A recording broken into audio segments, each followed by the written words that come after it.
구약성경 130페이지 출애굽기 32장 4절 말씀. 자, 우리 한 절 말씀 같이 한 목소리로 읽겠습니다. 시작. 아론이 그들의 손에서 금고리를 받아 부어서 조각칼로 새겨 송아지 형상을 만드니 그들이 말하되 이스라엘아 이는 너희를 애굽 땅에서 인도하여 낸 너희의 신이로다 하는지라. 아멘. 아멘. 오늘 우리가 함께 읽은 이 말씀을 통해서요, 하나님을 하나님으로 섬기라 라는 제목으로 은혜를 같이 나누도록 하겠습니다. 하나님께서 또 오늘 이 말씀 중에 또 우리에게 또 충만한 지혜를, 또 하나님을 아는 지식을 깨닫게 하실 줄로 믿습니다. 제가 이제 청년 시절에 제가 다니던 교회가 대방교회라는 곳입니다. 서울에 있는 대방교회였어요. 제가 청년 시절에 제가 교회 생활을 하면서 가장 저에게 좋은 유익이었다라고 했던 것이 뭐냐면, 제가 청년부 시절에 예배를 드리면 항상 소그룹을 하는 가운데 서로 이렇게 토론을 하는 시간들이 굉장히 많았던 것, 그것이 저의 신앙의 성장에 참 큰 도움이 되었다라고 저는 그렇게 생각을 하고 있습니다. 그래서 다양한 주제들에 관해서 같이 토론하고, 그렇게 또 같이 생각하고 또 말씀 묵상하고 그랬던 것이 저에게 좀 중요한 자산으로 또 남아있는 것 같아요. 그런데 어느 날은 저희 청년부에서 같이 이렇게 우상에 관해서 한번 좀 토론을 해볼 기회가 있었습니다. 그래서 우리 전주에 우리 소그룹 리더가 이제 숙제를 내준 겁니다. 오늘날 우리가 살아갈 때에 가장 큰 우상이 뭘까를 한 가지씩 생각해오자, 이렇게 숙제를 줬던 거예요. 그래서 이제 일주일 동안 나름대로 고민을 하고 그 다음 주에 모였을 때 이제 서로가 각자의 고민했던 이야기들을 이제 나누기 시작을 했죠. 여러분들은 어떻게 생각하십니까? 오늘날 우리들에게는 어떤 우상이 있을까요? 그 당시에 일반적으로 생각할 수 있는 3종 세트를 모두가 다 얘기했습니다. 돈이 우상이죠, 명예가 우상이죠, 그리고 또 학벌이 우상이죠, 이제 이런 얘기들을 다 했어요. 그런데 그때 어떤 한 선배가 했던 이야기가 좀 아직까지 좀 기억에 남는 이야기가 있어요. 우리가 막 돈, 명예, 학벌 이런 것이 우상이라고 막 얘기하고 있는데 그 선배가 이렇게 대답했습니다. 우리 마음이 가장 큰 우상 아닐까요? 이렇게 대답을 한 거예요. 근데 그 이야기를 들었을 때 모두가 이게 갑자기 대답을 하지 못하고 이렇게 무언가 턱 이렇게 막히는, 무언가 이게 좀 가슴이 좀 저린 듯한 그런 느낌들을 동시에 받았었던 것 같아요. 그것들이 무슨 잘못이 있겠어요? 돈, 학벌, 명예, 그것들이 무슨 잘못이 있겠어요? 그걸 우상으로 만들어내는 내 마음이 문제죠. 내 마음이 가장 큰 우상이죠. 이렇게 이야기를 했던 것이 그때 참 기억에 남는 그런 장면이었습니다. 우리 종교개혁가 칼빈 선생님도 이와 비슷한 이야기, 제가 나중에 이제 신학교를 가서 배우는데 정말 그때의 상황을 절묘하게 묘사하는 그런 말씀을 종교개혁가 칼빈 선생님이 하셨더라고요. 인간의 본성은 지속적으로 우상을 만들어내는 공장이다, 이렇게 표현을 했어요. 그러니까 진짜 말 그대로 돈, 명예, 학벌이 그게 무슨 죄가 있겠습니까? 끊임없이 우리 마음이 그것들을 우상화시켜 만들어내는 우리의 마음이 문제죠. 그런데 그 공장이 24시간 정말 잘도 돌아갑니다. 정작 우리가 문제이겠죠. 오늘 우리가 읽은 이 본문은요, 우상을 만들어내는 이스라엘 백성들의 실패의 장면을 보여주고 있습니다.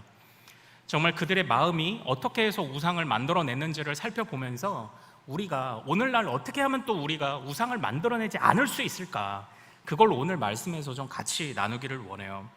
오늘 말씀의 배경은 잘 아시는 것처럼 모세가 시내산에 올라간 그 이후에 벌어진 일입니다. 모세가 시내산에서 하나님께 말하자면 두 돌판을 받고 있던 때입니다. 여기서 두 돌판이라 하면 곧 십계명을 상징하는 거죠. 제가 지난주에 말씀드렸던 것처럼 십계명은 요약적으로는 십계명인데 십계명으로 대표되는 율법을 주셨죠. 근데 율법이란 것은 좋은 것입니다. 왜냐하면 우리를 하나님의 거룩한 신부, 또 우리는 하나님의 신부가 되기에는 뭐가 없다고 했죠? 아무런 혼수도 준비되어 있지 않은 우리를 아무런 대가도 바라지 않고 우리를 구원하신 하나님이 우리의 관계를 계속적으로 지속해 나갈 수 있는 그 방법까지도 알려주신 것이 바로 그 율법이고, 그것의 요약판이 십계명이라고 말씀을 드렸어요. 정말 우리를 건져주신 것도 감사한데 우리가 영원토록 하나님과 함께하는 방법 또한 가르쳐 주신 것, 바로 그 말씀을 우리 모세가 시내산에서 받고 있던 때에 일어난 사건이 바로 오늘 우리가 읽은 이 말씀이에요. 모세는 그렇게 시내산 위에서 아주 황홀한 정말 하나님의 그 놀라운 은혜를 입고 있었는데, 바로 이 땅에서는 어떤 일이 벌어지고 있었습니까? 바로 금송아지 우상을 만들어냈습니다.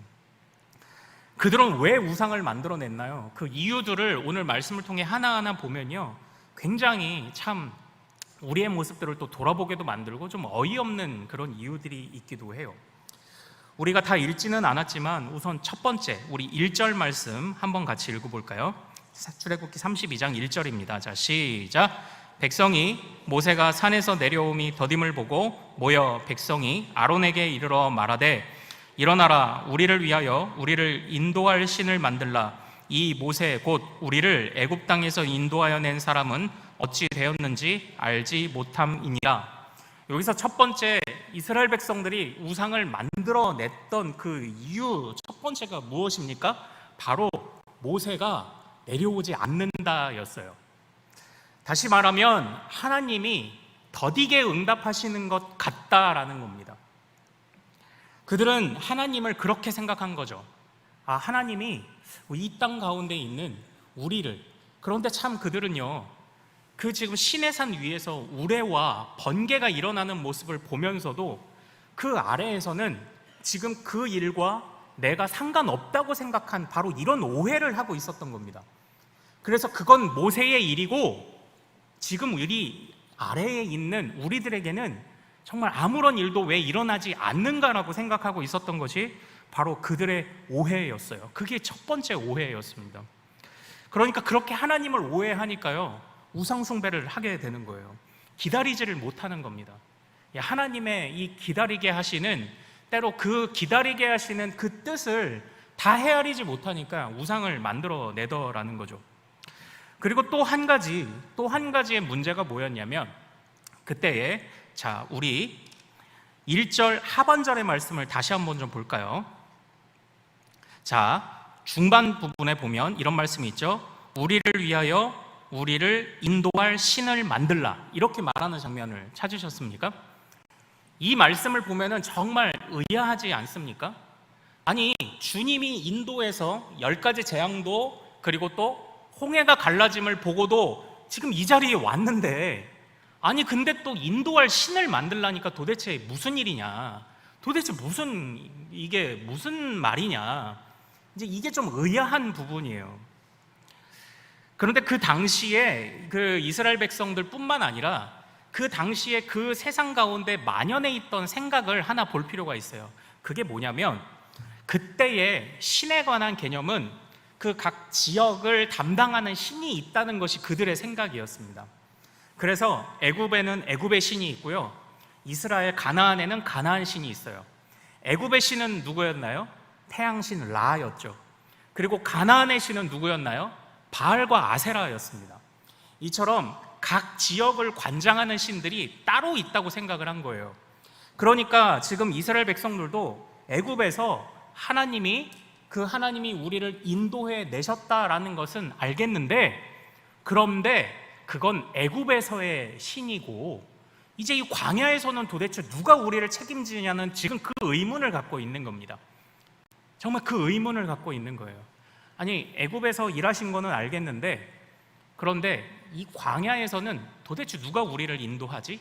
바로 이렇게 삐뚤어진 생각을 갖고 있던 것이 바로 그들이 우상을 만들어내는 또 하나의 이유였습니다.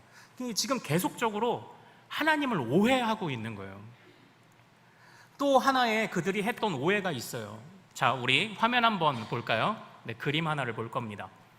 그 이집트에는 독특한 숭배 문화가 하나 있었습니다. 그것이 바로 아피스 황소라는 거예요.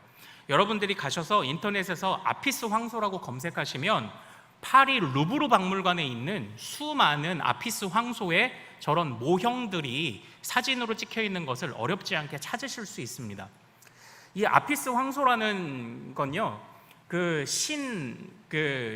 또 하나의 어떤 그 이집트의 신으로서 숭배가 되는데, 태양신 라와 땅에 있는 사람들의 그 연결을 시켜주는 어떤 중보자 같은 역할을 하는 게 이 아피스 황소라고 생각을 했던 거예요. 그러니까 지금 이스라엘 백성들이 왜 금송아지를 만들었는지 아시겠습니까? 지금은 그들이 철저하게 그들이 살아가던 그 문화 속에서 지금 하나님을 자꾸 오해하고 있는 겁니다. 바로 그런 문제들을 가지고 있었던 거예요. 정말로 하늘과 땅에 지금 중보자가 필요하구나. 근데 모세는 안 내려와. 그러니까 하늘과 땅의 중보자, 애굽에서는 아피스 황소였지, 빨리 우리에게 이 황소를 만들어 주십시오. 빨리 우리에게 이 중보자를 만들어 주십시오. 지금 이렇게 말을 했던 것이 이 백성들의 오해였다라는 거예요. 그러니까 사랑하는 여러분, 이 백성들이 지금 왜 우상 숭배를 하고 있습니까? 하나님을 오해했기 때문입니다. 하나님을 오해했기 때문이에요. 하나님은 더디게 행하시는 분이라고 오해했고요, 하나님은 그 당시 한쪽 지역만을 관장하시는 분이라는 오해를 했고요, 또 하나님은 정말 하늘과 땅 사이에 모세 없이는 만날 수 없는 분이라는 그런 오해를 했습니다. 그래서 이 아피스 황소라는 중보자를 내세우게 되었던 거죠. 그러니까 철저하게 하나님에 대한 오해가 우상을 만들어낸다는 겁니다. 사랑하는 여러분, 이제 우리를 좀 한번 생각을 해보죠. 우리도 다를까요? 우리도 끊임없이 우리 마음속에 우상을 만들어내는 공장이 우리 안에 있습니다. 끊임없이 우리도 이 세상에 돈과 학벌과 명예가 그것 자체로 무슨 문제가 있을까요? 그것을 자꾸 우상으로 만들어내는 우리가 문제죠. 하나님의 더디게 행하심, 때로 하나님이 우리를 기다리게 하심에 관해서는 어떻게 생각하시나요? 여러분들 한번 이렇게 만약에 과정을 한번 해보시죠. 만약에 하나님이 여러분이 기도하고 있는 모든 기도의 제목들과 소원을 단번에 이루어 주신다고 한번 생각을 해봅시다. 그러면 도대체 어떤 일이 벌어질까요? 일전에 영화를 제가 하나 본 것이 있는데요, 바로 브루스 올마이티라는 영화입니다. 그 영화는 이 영화 주인공인 짐 캐리라는 배우가 신의 능력을 가졌을 때 벌어지는 우여곡절을 갖고 있는 거예요. 그래가지고요, 길이 막힐 때 싹싹 하니까 홍해가 갈라지듯 길이 쫙 갈라져서 지각할 뻔했지만 뚫린 길로 막 갑니다.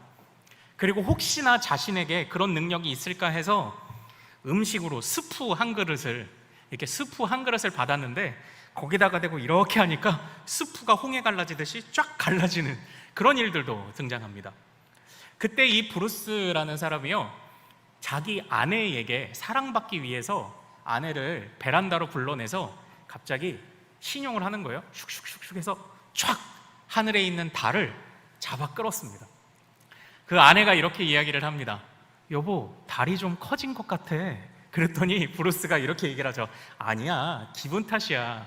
지금 내가 당신을 얼마나 사랑하는지 당신 마음이 감동받아서 그래. 이렇게 얘기를 한 거예요. 그래서 이제 그날 밤 어쨌든 이 부부가 다시 로맨틱한 밤을 보냈는데, 문제는 그 다음날 난리가 났습니다. 그 다음날 지구 반대편에서, 우리 포항은 동해라서 조석간만의 차가 얼마 없죠. 그런데 저는 서해안으로 놀러 갈 때 항상 물대표를 보고 가거든요. 물대표가 뭐냐면 언제 물이 들어오는지 언제 물이 나가는지에 관한 그 시간을 알려주는 표죠. 밀물과 썰물을 누가 그것을 주관하는지 아십니까? 이게 달이 그걸 주관하죠. 그래서 음력으로 따져서 음력 언제에 물대표를 보면서 이제 서해에 놀러 가지 않습니까? 그러니까 브루스는 지금 자기가 원하는 대로 달을 잡아당겨서 자기 아내와 아주 좋은 시간을, 분위기 좋은 시간을 보냈는데, 지구 반대편에서는 그 당겨진 달로 인해서 쓰나미와 지진과 해일이 일어난 거예요. 그러니까 그것을 보면서 한쪽으로는 원하는 목적을 달성했지만 한쪽 편에서는 지금 난리가 났던 거죠. 사랑하는 여러분, 하나님께서는요, 우리를 사랑하시는 하나님이시기도 합니다. 그러나 하나님은요, 이 세상을 조율하시고 이 세상을 정의로 다스리시는 하나님이시기도 해요. 그걸 잊어서는 안 됩니다. 나를 사랑하시지만 또 한편으로 하나님은요, 오해해서는 안 됩니다. 정의로운 하나님, 그리고 조율하시는 하나님이에요. 만약에 우리의 모든 기도 제목을 동시에 응답하신다면 정말 또 다른 누군가에게는 그 지진과 해일과 쓰나미와 같은 일들이 벌어지지 않을까요? 그러니까 하나님께서 때로 우리의 기도 제목들에 더디게 응답하실 때는요, 우리는 반드시 이렇게 생각해야 됩니다. 하나님이 지금 조율하고 계신다. 하나님이 지금 정의롭게, 공의롭게 균형을 잡고 계시는 거야. 균형을 잡고 계시기 때문에 어떤 사람에게는 조금 늦게, 어떤 사람에게는 조금 빠르게 응답하시기도 하는 거야. 그러나 하나님은 나를 사랑하시는 하나님이기 때문에 지금 당장 응답은 되지 않았다 하더라도, 그래, 지금 당장은 저 사람이 은혜 받았다 하지만, 그래, 다음은 나야. 다음은 나겠지. 하나님 앞에서 우리가 이 마음을 갖는 것이 정말 중요한 줄로 믿습니다. 하나님이 지금 조율하고 계시는구나. 그래서 하나님이 잠깐 나를 기다리게 하시는구나. 그러나 다음은 나다. 하나님이 다음에는 내 문제를 조율해 주시겠구나. 이렇게 하나님에 관해서, 하나님의 기다리게 하심과 더디 행하심에 관해서 우리는 이런 생각을 가질 필요가 또 있어요. 또한 또 하나님께서는요, 정말 이스라엘 백성들이 오해한 것처럼 어떤 하나의 영역에만 국한된 하나님, 그런데 우리도 이것을 은연중에 이런 하나님을 우리가 따라가려고 자꾸 오해하려고 합니다. 다시 말하면, 그래, 우리가 천국 가는 데 있어서는 그래, 하나님의 능력 필요하지. 그러나 이 세상을 살아가는 모든 것에 있어서 참으로 정말 우리가 하나님의 그 능력이 속속들이 작용하고 있는가, 과연 우리가 그것을 정말 신뢰하고 있는가, 그건 우리가 정말 좀 고민해 봐야 하지 않습니까? 모세가요, 그 창세기를 썼습니다. 모세가 창세기를 쓰면서 교정해 주고자 했던 것이 있습니다. 기억하십니까? 지금 이집트에서 태양신을 섬기는데 모세는 태양을 뭐라고 일컬었죠? 하늘에 있는 광명체다, 이렇게 생각을 했습니다. 그래서 창세기를 써서, 야, 태양인 그거 신 아니야. 그냥 하나님이 하늘에 만들어 놓은 빛나는 덩어리야. 그거 신 아니야. 이걸 가르쳐 주기 위해 지금 창세기를 기록했다고 제가 말씀을 드렸던 것을 이제 잘 생각을 해보시면 거기에 바로 중요한 힌트가 있습니다. 하나님은요, 창조주이십니다. 하나님의 손길이 이 땅 가운데 미치지 않는 것이 없다는 것을 우리가 참으로 믿음으로 고백해야 돼요. 그러므로 실제 우리가 살아가는 가운데에서요, 정말 하나님이 밥 먹여주시냐? 하나님이 밥 먹여주신다. 우리가 그 믿음을 또한 절대 잊어서는 안 될 줄로 믿습니다. 그 믿음을 우리가 가져야 돼요. 저는요, 언젠가 정말 우리 코로나 기간 중에 또한 그때 맞물려서, 아니 그 전이었을까요? 우리를 휩쓸었던 하나의 열풍이 자꾸 생각이 나요. 예, 바로 코인, 어떤 코인에 관한 투자. 예, 그것이 이제 생각이 납니다. 그러니까 모두가요, 그렇게 다 이렇게 생각을 한 거죠. 아, 그래, 우리가 천국 가는 데는 은연중에, 우리 입술은 그렇게 말하지 않을지도 몰라도 우리는 은연중에, 그래, 천국 가는 데는 하나님이 필요하지만 그래도 이 세상 살아가는 데는 일확천금이라는 게 좀 우리에게 있으면 좋지 않을까? 우리 안에 좀 그런 생각들이 은연중에 좀 자리 잡고 있다는 그런 생각을 해볼 때가 있었습니다. 그런데요, 그 코인이라는 거, 여러분 혹시 비트코인 그 실체를 혹시 잘 아시나요? 저는 아직도 잘 모르겠습니다. 그래서 이제 그쪽으로 좀 일하시는 분에게 제가 도대체 비트코인이 뭐예요? 한번 질문을 드려본 적이 있어요. 저희 집사님에게. 그런데 그 집사님이 이런 말씀을 하시는 겁니다. 제가 질문을 했죠. 아니, 본래 화폐라는 것은 뭐 옛날로 따지면 화폐를 무작정 찍어내는 것이 아니라 그만큼의 이제 금을 보유하고 있고 또 그것에 해당하는 어떤 화폐를 찍어내는 것 아닙니까? 그걸 금 본위제라고 하던가 아마 그럴 거예요. 그런데 이 비트코인은 도대체 이 근거가 뭡니까? 그리고 그걸 뭐 채굴한다고 하는데 도대체 그걸 어디서 채굴하는 거죠? 그게 실체가 있기는 한 건가요? 이게 수많은 질문들을 쏟아냈는데요. 그때 그 집사님이 하신 말씀이 굉장히 좀 충격적이었습니다. 목사님, 이제는요, 그 비트코인이 실체가 있냐 없냐는 그렇게 중요한 문제가 아니에요. 많은 사람들이 동조하면서 그 시장이 하나가 형성이 됐다는 게 중요합니다. 지금 그 이야기를 하실 때 제가 약간 뭔가 한 대 텅 얻어맞은 듯한 느낌을 받았어요. 그러니까 지금 우리가 사는 세상은요, 이게 실체가 있냐 없냐, 옳으냐 그르냐, 이게 중요한 세상이 아니에요. 사람들이 동조하면 그냥 옳은 것이 돼버리는 세상이 돼버렸습니다. 사람들이 모여들면 그냥 그게 진리입니다. 그리고 우리는 일확천금을 항상 꿈꾸죠. 정말 그러나 우리가 항상 잊지 말아야 하는 것이 있지 않나요? 어리석은 자여, 내가 오늘 밤 너의 영혼을 도로 찾으리니. 정말 자신이 가진 것을 위해 곡간을 쌓고 곡간을 더 지어서 자신이 가진 것들을 쌓아두고자 했던 사람에게 말씀하셨던 주님의 응답, 그 응답을 우리는 잊어서는 안 될 줄로 믿습니다. 어리석은 자여, 내가 오늘 밤 영혼을 도로 찾으리니. 주님이 원하시면, 주님이 명령하시면 우리는 하룻밤새에도 가진 것 다 내려놓고 떠나야 하는 사람들이라는 것을 절대 잊어서는 안 되는 줄로 압니다. 또 이전에는 또 한 번 이런 일들이 있었어요. 정말로 아피스 황소, 눈에 보이는 우리가 경험했던 걸로 하나님을 재단하고 판단하는 이런 일과 같은 일을 제가 정말 안타깝게 겪은 일이 있어요.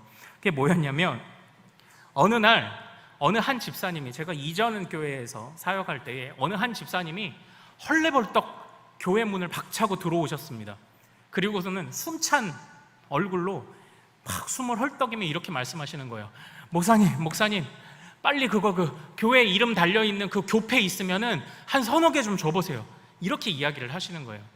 너무나도 다급해서 어떻게든 뭐 필요하다고 하시니까 이제 그걸 이렇게 챙겨드렸는데, 이유를 물어봤더니 그 이유가 뭐였냐면, 그분이 이제 식당을 하셔서 이제 간판을 새로 올리는데 지난밤 꿈자리가 뒤숭숭했다라는 거예요. 그래서 간판 뒤에다가 그 교패를 갖다가 붙인 겁니다. 무슨 교회. 그러고 나서 나중에 전화가 오신 거예요. 마음이 좀 편안해졌습니다. 사랑하는 여러분, 우리는 하나님을 중심으로 신앙생활을 하죠. 그런데 자꾸 우리가 이전에 기대하던, 또는 우리가 이전에 경험했던 것을 가지고 자꾸 하나님을 판단해요. 하나님에 대해서 그렇게 생각한다고요. 정말 우리가 그런 잘못을 저질러서는 안 되는 겁니다. 마찬가지로 제가 사단의 정체에 관해서 말씀드렸죠. 사단은요, 하나님과 대등한 급의 존재가 아닙니다. 사단은 피조물이 타락한 것입니다. 천사가 타락한 것이니까요. 그런데 하나님은 피조물을 만드신 창조주예요. 우리가 사단에 대해서도 그것을 이기지 못할 것으로 여기는 그런 실수를 저질러서는 안 됩니다. 하나님은 창조주세요. 하나님은 하나님의 위치에서 생각해야 하는 겁니다. 그러니까 오늘 설교의 제목을 잘 기억하십시오. 우리가 하나님을 참으로 신뢰하고 참으로 따라가며 신앙생활할 때는 하나님을 하나님으로 여기는 것이 중요하다는 것을 절대 잊지 않으시는 우리 모든 큰숲의 가족들 되시기를 소망합니다. 하나님은 하나님의 눈높이에서 생각을 해야 돼요. 하나님은 절대 우리의 경험으로 판단해서도 안 되고요. 하나님은 절대 세상의 가치로 하나님을 재단해서도 안 되는 줄로 믿습니다. 저는 정말로 우리 식대로 이해하는 하나님, 만약 정말 하나님이 그런 모습으로 우리에게 나타나신다면 얼마나 무서울까를 생각을 한번 해봤어요. 오늘 이 이야기의 뒤 이야기를 여러분들은 잘 아시죠? 모세가 돌판을 갖고 내려왔더니 백성들은 황소를 만들고 그것에 절을 하고 있었습니다. 지금 많은 학자들이 정말로 이 광야의 모습을 통해서 우리가 드리는 예배의 모습에 예배가 어떤 것인가를 정의 내리기도 해요. 정말 하나님이 우리를 거룩한 신부로 부르셨고, 그리고 이제 결혼을 했으니까 뭐가 필요하죠? 결혼한 신혼부부가 같이 살아갈 신혼집이 필요하죠. 그럼 이 성경에서 하나님이 허락하신 신혼집의 역할을 하는 것은 뭐였을까요? 신혼집의 역할을 하는 것, 그게 바로 성막이고 성전입니다. 그럼 예배는 뭘까요? 신혼부부가 그 신혼집에서 밤새 서로의 사랑을 속삭이며 행복하게 살아가는 그 모습들, 그게 예배입니다. 하나님께서 우리를 거룩한 신부로 부르시고 하나님께서 정말 성막을 명하시고 성전을 명령하시고 그곳에서 예배를 명령하시며 우리가 정말 이제 행복하게 이 신혼생활을 시작을 하자라고 말씀하신 게 이게 바로 예배예요. 그런데 모세가 내려와 보니까 지금 어떤 일이 벌어지고 있습니까? 예배가 지금 훼손된 겁니다. 신혼부부, 신혼집에 지금 바람피는 상대를 데려오고 있었던 거죠. 그래서 모세가 어떻게 합니까? 돌판을 확 깨어버리죠. 돌판을 확 깨어버립니다. 자, 여기서 만약에 하나님께서 정말 우리의 생각 속에서만 머무르는, 우리의 생각으로 재단되는 하나님이었다면 여기서 어떻게 하실까요? 예, 그 범죄한 백성들 그냥 손절을 하실 겁니다. 손절입니다. 다시 안 보실 겁니다. 그런데 하나님께서는 어떻게 하시나요? 다시 모세의 기도를 들으셔서 다시 그 모세를 불러 올리시고 다시 두 돌판을 새겨 하나님의 언약을 다시 한번 부어주신 것이 주님 아닙니까? 우리가 이해할 수 없는 하나님이죠. 그러니까 저는 이 하나님이 우리가 다 이해할 수 없는 하나님이라는 것이 얼마나 감사한지 모릅니다. 우리의 생각대로 다 이해되는 하나님이라면 마땅히 이러한 사람들은 그냥 손절을 하고 마셨겠죠. 그런데 그 하나님은 우리가 이해될 수 없는 그 이유와 다 온전히 깨달을 수 없는 그 방법으로 다시금 우리에게 기회를 주셨다라는 것입니다. 정말 우리가 이해되지 않는 하나님이 얼마나 감사한 하나님인지 다시 한번 생각할 수 있지 않습니까? 참으로 우리의 생각대로 한다면 그냥 뒤도 안 돌아보고 이제 다시 안 보면 돼요. 그러나 그 하나님이 우리를 손절하지 않으시고 우리를 다시 붙잡으셨다. 정말 이게 얼마나 그 우리가 하나님이 정말 우리가 다 이해할 수 없는 하나님이 정말로 얼마나 감사한 일인지 다시 한번 좀 생각해 보게 되는 거예요. 사랑하는 여러분, 지금까지 제가 드렸던 이야기의 이제 핵심을 좀 요약을 해볼까요? 우리가 우상 숭배하지 않고 하나님을 하나님으로 여기기 위해서 우리에게 중요한 것, 오늘 제가 지금까지 들었던 이야기를 두 가지로 요약할 수가 있습니다. 그것은 바로 무엇이냐면 같이 한번 따라해 볼까요? 기억과 배움. 같이 한번 따라 합시다. 시작. 기억과 배움입니다. 기억과 배움. 이스라엘 백성들은요, 하나님이 행하신 일을 잊지 않아야만 했습니다. 하나님이 그 놀라운 능력으로 베푸신 하나님이 앞으로 펼쳐질 우리의 인생도 인도하실 것이라는 사실을 잊어서는 안 됐어요. 그리고 아직 다 알지 못하지만 그 하나님이 어떤 분이신지를 나날이 깨달아 가야만 했던 것이 정말 그들이 반드시 해야만 했던 것입니다. 기억하는 것과 새롭게 배움이에요. 사실 우리가 그 하나님이 우리에게 그 자기 자신을 우리의 신랑으로 이렇게 우리가 이해할 수 있을 만한 관계로 자신을 설명하시지 않았습니까? 그런데 한번 잘 생각해 보시죠. 그러니까 끊임없이 우리의 부부 사이를 이해를 하면, 부부 사이를 바라보면요, 정말 지나간 우리가 서로 사랑했던 시간들과 서로에게 헌신했던 것을 잊으면 그게 그 부부 사이가 건강한 부부 사이라고 할 수 있을까요? 그럴 수 없죠. 지나간 것들을 기억하는 것이 그렇게 중요합니다. 그리고 우리가 결혼한 순간 서로에 관해서 더 이상 노력하지 않는다면 행복한 결혼 생활을 할 수 있을까요? 아니에요. 지금까지 보아온 모습에서도 충분히 확신을 가지며 결혼이라는 것을 결심했지만 정말 서로를 더 잘 알아가기 위해 노력해야 또 건강한 부부 사이가 지속되지 않습니까?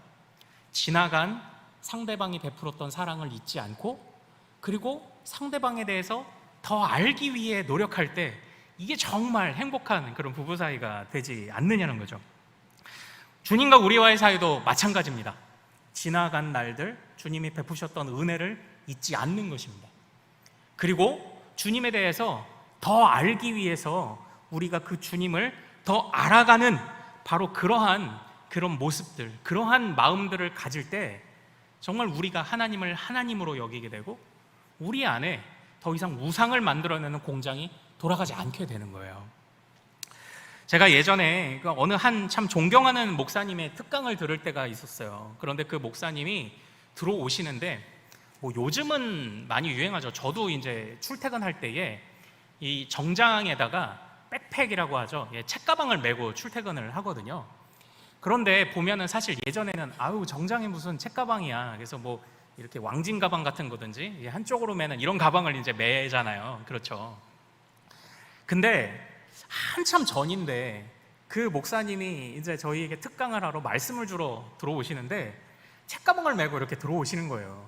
근데 그 모습이 그 당시에는 흔치 않으니까 너무 생소하니까 저희 신학생들이 다 이렇게 키득키득키득 이렇게 웃었거든요. 그런데 그분이 많이 그 강의를 하시고 설명을 하시다가 이런 말씀을 하실 때 저희가 모두 그 웃었던 것에 관해서 다들 좀 죄송한 마음이 들더라는 거예요. 바로 무슨 얘기를 하셨냐면, 여러분, 제가 책가방 메고 들어올 때 여러분들 다 웃으셨죠? 정장에 어울리지 않아서 아마 웃으셨을 겁니다. 그런데요, 이 책가방은 저의 마음가짐 같은 거예요. 나는 비록 이 자리에서는 내가 설교도 하고 강의도 하지만 내가 이 강단을 내려가는 순간 나는 하나님에 대해서 더 배워야 하는 학생이다. 그 마음을 내가 잊지 않기 위해서 제가 항상 이 책가방을 메고 다닙니다. 그 목사님이 그런 말씀을 하신 거예요. 그러니까 이제 졸지에 저희는 저거 어울려 안 어울려 이제 이 얘기만 가지고 키득키득 웃었던 저희가 갑자기 이제 마음속에 이제 착 회개를 하게 되는 거죠. 저 목사님은 그래, 나는 하나님 앞에 영원한 학생이다. 학생의 본분이 무엇인가요? 거룩한 신부의 본분이 무엇인가요? 지나간 은혜를 잊지 않고 이전에 배웠던 것들을 잊지 않고 더 배우기 위해, 더 알기 위해 애쓰는 것, 이것이 하나님의 거룩한 신부요 학생의 자세 아닙니까? 배운 것 잊지 않고 더 배우기 위해 노력하고 베풀어 주신 은혜 잊지 않고 하나님을 더 알고 사랑하기 위해 노력하고, 이것이 학생의 자세고 이것이 거룩한 신부의 자세 아닐까요? 사랑하는 우리 큰숲의 모든 가족 여러분들, 우리 안에 이런 마음이 있기를 소망합니다. 거룩한 신부로서 하나님 앞에 더 배워야 하는 학생으로서 지나간 것을 기억하고 하나님에 관해서 더 배우기를 다짐하는, 그래서 어떻게 해요? 하나님을 오해하지 않는 거죠. 하나님을 오해하지 않는 겁니다. 더 배움을 통해 우리의 짧은 지식으로 하나님을 판단하지도 말고, 잊어버린 것을 통해 하나님의 은혜를 정말 기억하지 못하는 배은망덕한 그런 신자가 되지도 말고, 기억과 배움을 통해 하나님을 하나님으로 여기는 우리 큰숲의 모든 가족들 되시기를 소망합니다.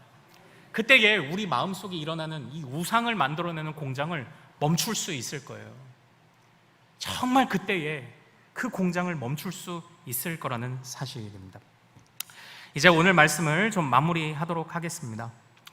사랑하는 여러분, 참으로 우리가 입술로는 하나님이 전부라고 말하고 있지만, 그러나 이거는 안 돼, 그래도 이건 하나님이 안 되시겠지 하는 영역들이 혹시 있진 않습니까? 하나님을 그저 천국에 들어갈 열쇠나 주시는 분으로 생각하고 있던 바로 그런 미련한 모습이 혹시 있진 않습니까?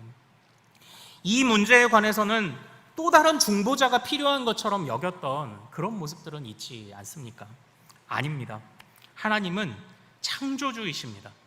이 세상에 하나님의 손길이 미치지 않는 것이 없음을 고백하시는 여러분 되시기를 소망합니다. 그러므로 모든 것을 위하여 하나님의 손길이 닿기를 기도하십시오. 모든 것에 하나님의 치료하심과 모든 것에 하나님의 조율하심이 있도록 하나님께 간구하십시오. 하나님을 오해하지 않도록 항상 그렇게 나아가시는 우리 모든 큰숲의 가족들 되시기를 소망합니다.